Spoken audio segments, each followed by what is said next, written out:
They have no idea. Most of them have never been inside a courtroom before this crisis happened. They don't want to be there. It's a last resort. So they simply don't know what's involved. And I have to educate them, and it isn't easy.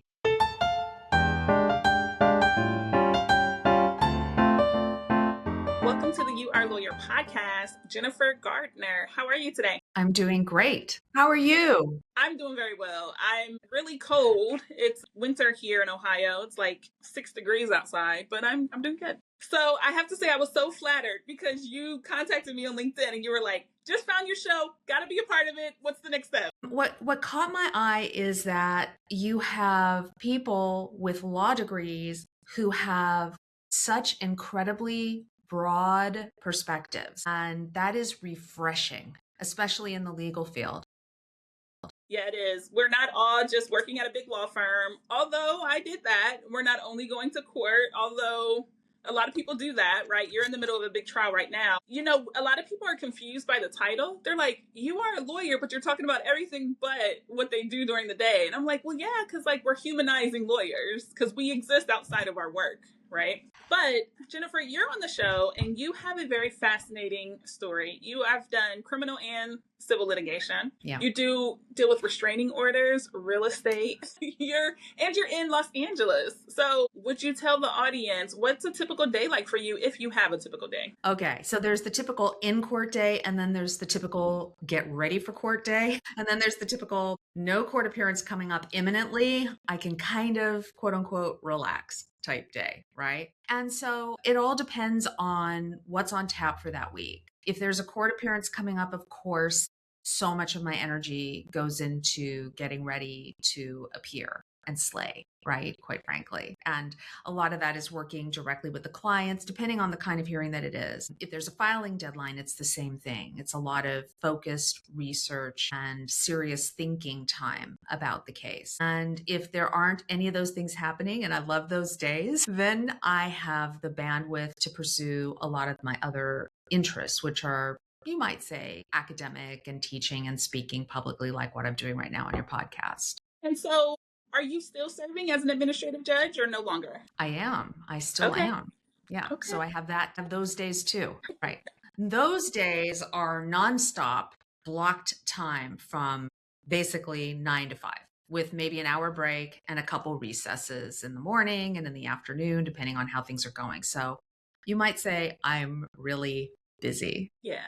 So why was it important to you to serve in that role? When I was first literally tapped for that role, I thought of it as good. It's the county of Los Angeles. They're going to pay me because it was 20 years ago and I was still struggling to get the great clients who I could count on to pay my bills, right? So I thought, wow, this is a great additional thing that I can do using my expertise that's going to make me money, quite frankly. But as I continued and as I did it consistently now for about a little over 20 years, maybe 22 years, my appreciation of what I was tasked to do just grew and grew and grew. Actually, my appreciation started with my first couple of hearings because I realized this is a daunting task. I'm controlling this hearing. I'm controlling the way that it goes, the way people feel during the hearing. I am following procedures that are essential to due process. I am playing actually a very important role here. But I was young and silly enough when I said yes to this job that I didn't appreciate that fully when I said yes. So so as I've matured, my appreciation of the role has also matured. And that's one of the reasons why I haven't stopped. Yeah. Okay. So administrative judge, and then you run or founded Gardner and Associates. Is that correct? That's correct. What is that like? A lot of people think about being a solo, but like to actually have other attorneys working for you, staff members, the business part of running a law firm can a lot of times overtake the lawyer part. 100%. It's challenging. I wear many hats. I am chief cook and bottle washer, and I'm constantly, it's true, and I'm constantly delegating as much as I can. And believe it or not, I have to work on my delegation skills because I prefer to do everything myself if I can. I like work. I like all the things I have to do. There's some things I really don't like doing. Like I do have a bookkeeper, for example, because I'm not touching that. But with respect to every other aspect of my practice, I am 100% hands on, which is why I expand and contract my practice depending on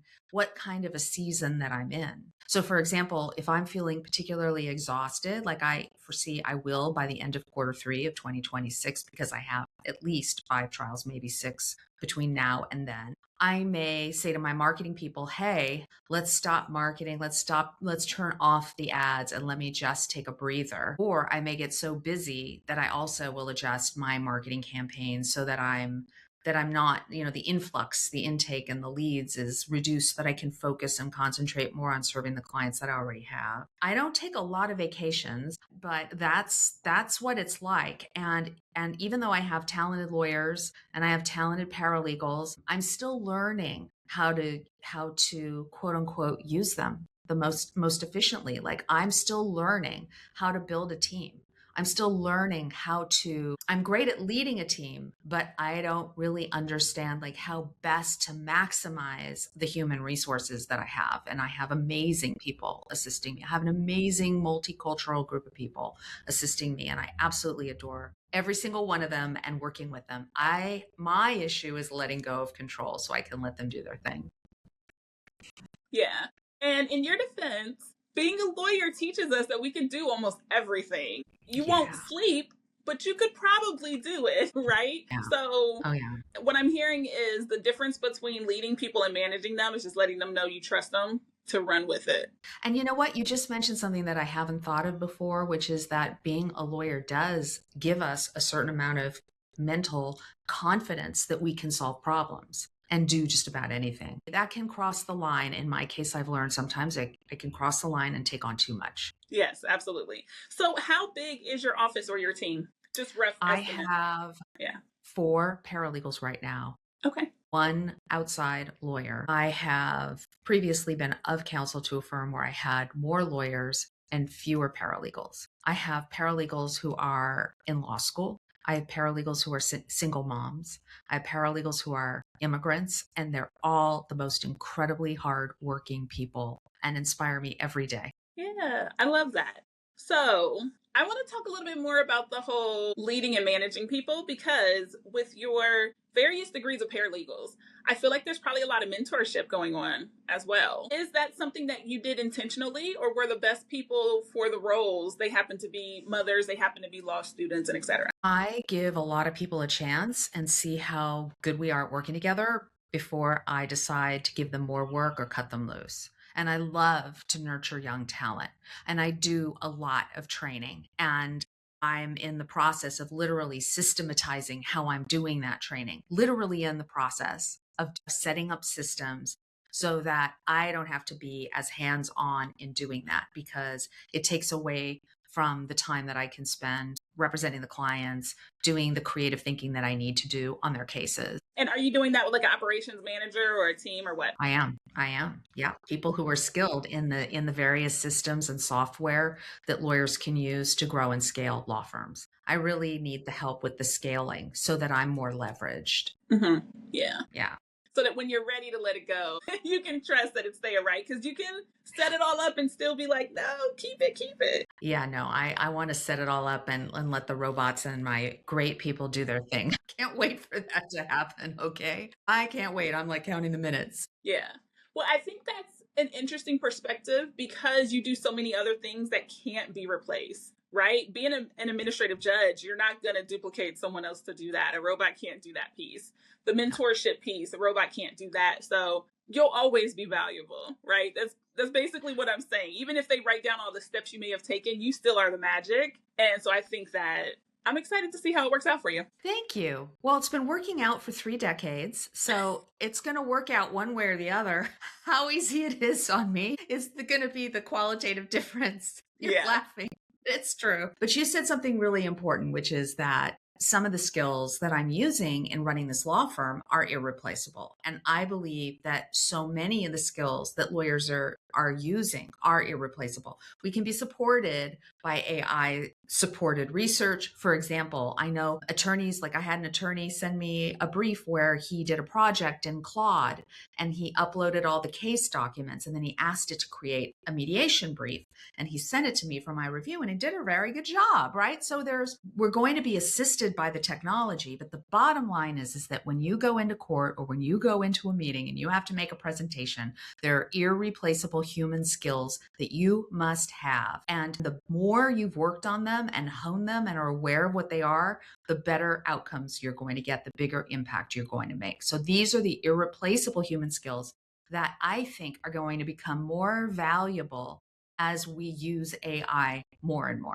I think so too. I have a 5-year-old and we were flipping through a book last night as she was getting ready for bed. And she's like, I think AI made this picture. It's just a corny picture. And we're explaining to her, I'm like, computer generated images have existed. AI was if you ask the computer to make it itself. But I'm like, the graphic is really ugly and juvenile with your wisdom at 5 years old to tell. But it's so funny because she just uses AI in day-to-day conversation. She's 5. And I'm like, yeah, baby, the world is different. Wisdom and literacy to even have the awareness. Yeah. It's huge. I know. She's a sweetie. It's funny though, because I've definitely taught her to negotiate. She's really good. She's really good. I'll tell her like, okay, babe, one book tonight. And she'll be like, okay. And then she'll do something. And I come in the room and her dad's sitting there. She picked a dictionary. I'm like, no, we're not. That doesn't. Wow. That's not counting as your one book, but good try. Wow. That's pretty exciting to hear. She's obviously very smart. So Jennifer, let's talk about attorney fees. You wrote a book called How to Save Money on Legal Fees Before Hiring a Lawyer. Why would you give away all the secrets and tell people what to do before they start working with a lawyer? Well, my clients are largely not institutional clients. So when my clients are paying me, I'm taking food off their table, literally. And I'm very sensitive and very aware to how much it costs to have justice. And I wanted to help people make it more manageable. Because the bottom line is that to really work up a case, it takes a lot of elbow grease, and elbow grease takes time, and time costs money. So I wanted to write that guide to help these people make it easier for their lawyers to do their job, which would hopefully be reflected in the bottom line and the cost of handling a case. So do you find that by helping people be more prepared for when they're hiring lawyers, it doesn't eliminate you having clients? It just helps them to just pull better things out of the lawyers. It helps the lawyers do their job, because when evidence is presented to me in a clear and cogent way, like for example, something as simple as a timeline of events, that's less time I have to spend unscrambling the omelet, literally, right? I can go through step by step, day by day, and see where the story is and what happened. So that's primarily why I wrote that guide. And also to encourage people to communicate with their lawyers. The thing I hate the most is when I have a complex case and the clients say, well, the document shows this, and then this document shows that, and this document shows this. And I'm like, listen, we can't read your documents into evidence. They'll come into evidence, but I need you to help me tell the story of what happened. So don't think that just because there's a document over here written by that person and another one over there written by this person that's going to come in, the most important part of your case is you telling what happened. Absolutely. And so the guide is free, which I think is very important, right? If you're teaching people how to save money before they hire a lawyer, I love that it's free. Sure. What is like the biggest win or the biggest success you've had since publishing that guide? A thriving law practice. And I think because they get it for free, even if they just want to book a consultation with me or they can download the guide on my website for free, it's the ultimate act of goodwill. It's helping people. You know, they may not hire me, but I think that it certainly doesn't hurt to give away free resources that are going to help them, those people that do choose to have me be their lawyer, use me more efficiently and go through the process. And, you know, most people, when they have a legal problem, they're in a crisis. There's been a breakdown, right? And this is not corporate America. This is real people America that I'm, you know, in California that I'm representing. And they have no idea. Most of them have never been inside a courtroom before this crisis happened. They don't want to be there. It's a last resort. So they don't know. They simply don't know what's involved. And I have to educate them. And it isn't easy. So the guide helps me. The guide helps me. That's why I wrote it. So you help people before they hire a lawyer. You help clients or even prospective clients when you're having the consultation. Are you a good fit? Are you not a good fit? And then you work as a judge to help oversee right justice and to make sure that things are being done fairly. So I think that's pretty cool. You've had really good use of 30 years in practice. Thank you so much. Without getting too personal on your podcast, when I realized that having my own children was not going to be an option for me for physical reasons, I decided, well, I better make damn good use of my time. So I really have been focused on service. It's really service. And it gives me, personally, it gives me an incredible structure to how I live my life. And it gives incredible meaning. And it's very gratifying because I see myself as helping. I'm not doing harm. At least in my opinion, I haven't done any harm. Nobody's alleging that I've done any harm, except maybe the other side, right? So, it's like it's a beautiful way to live life, helping other people. It is. And I have learned about giving in a kind of backwards way, right? Like I was raised the whole let them have the bigger piece of pizza, you'll be fine, right? To kind of just be selfless, Mm, but not in a giving way, just in a kind of it'll all even out way.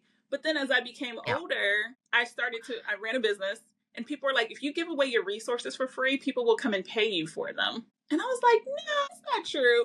And what happened was I created a YouTube video and then I made this podcast and I found out that I just enjoyed giving. And I don't think I was kind of raised to enjoy giving as much as just to be selfless. And so I like that you explained it that way because there is a joy in giving. There's a joy in being like, well, I hope the next person has it better. Or I hope they're able to use the resource and have an easier time with whatever. And Yes. that's not always taught when you're taught to be selfless. So I think that's an important lesson that you have. Right. Thank you. Well, nobody taught me to be selfless. Nobody taught me about public service. Honestly, these are ideas that in reflecting on what I was doing, I realized, okay, this is what's going on here. I mean, there have been times where I've been ambivalent about my work, but the payoff for me is I'm helping other people. I really feel that we're super blessed when we are able to find our natural skills and abilities and use them to help other people. And in my case, I have some talents that I can apply as a lawyer really effectively to help other people. And so to me, that's gratifying. That doesn't mean I don't have bad days, difficult weeks, times where I really want to rethink what I'm doing. That doesn't mean I haven't tried other things because I've done other things. But I always come back to this has always been sort of like the ballast for me.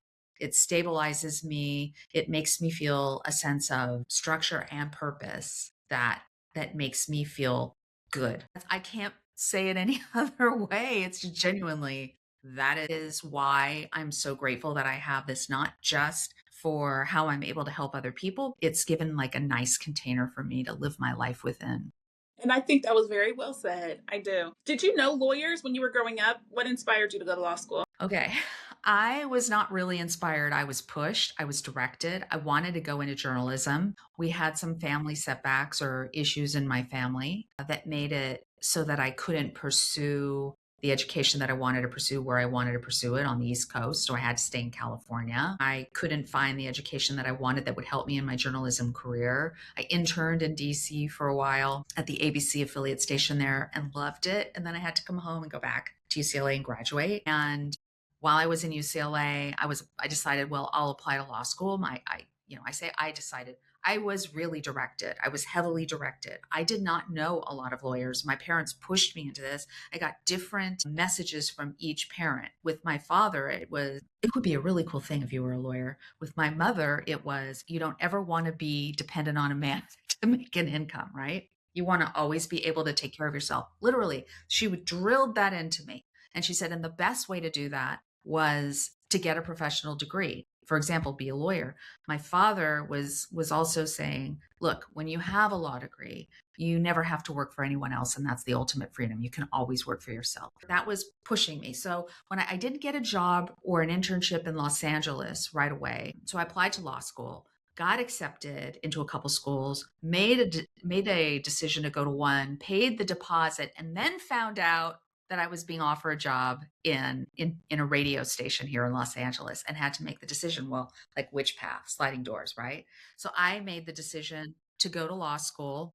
And I figured I can always use my law degree down the road, and maybe even it'll help me in journalism if I should choose to pursue that as a career. And so that's basically what happened. And then once I was in the legal field, I unleashed unwittingly some kind of a crazy competitive streak. And it was very difficult for me to step away. Yeah. Can you explain that? Like, you've spoken to more lawyers than I have about their lives and their career paths. What is it about that? Can you explain that phenomenon, please? I sure can. I will wrap it up by saying I believe that lawyers are creative. I think the way we formulate a defense, the way we think of an argument, right? Even the fact that Claude could write up that mediation brief, but you can still look at it and be like, change this, change that.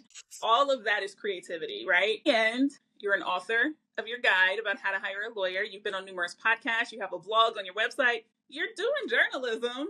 You just made it look your own way. I feel like all of our experiences and our education go with us everywhere. And I think that even having the influence of your mom and then the influence of your dad, you've still made it look like whatever you want it to look like. Even if you didn't know it. Okay, sure, I'll be a lawyer, but I'll be a judge. Okay, I'll be a lawyer, but I'll help the little guys. I won't just do big law for corporations, right? Like, you've still made it look like what you wanted. So yeah, 100%. I love that yes. reflection. Thank you. Yeah.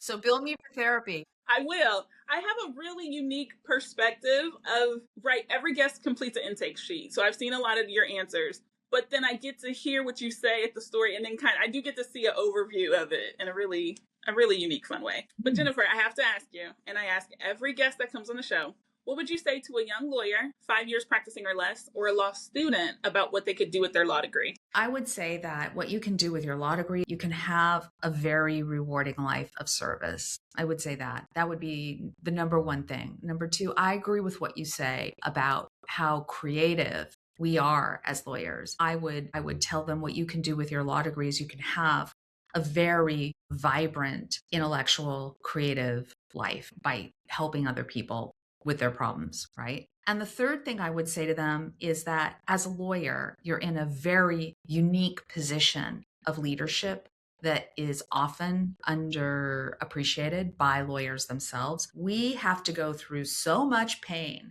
to get to the place where we go into a courtroom and we're advocating for other people. And even in that courtroom, and even before we get to that courtroom, we're going through pain of one kind or another. It's not an easy road. It's not an easy road. And I would tell them, I would like them to shift their perspective so they see themselves more as leaders. We don't get leadership training. If they can expand their perception of what it is they're doing and start to see themselves as having a direct role in our government by being like the last stand between the individual and the government, right? It's so important. And they're not just leading their clients through chaos and crisis. They're leading the leaders. The judges are looking to them for direction. Believe me, judges have like incredible volume, case volume, and limited bandwidth and attention spans like all people do, right? And so much depends on them. And I would want to give them that message that,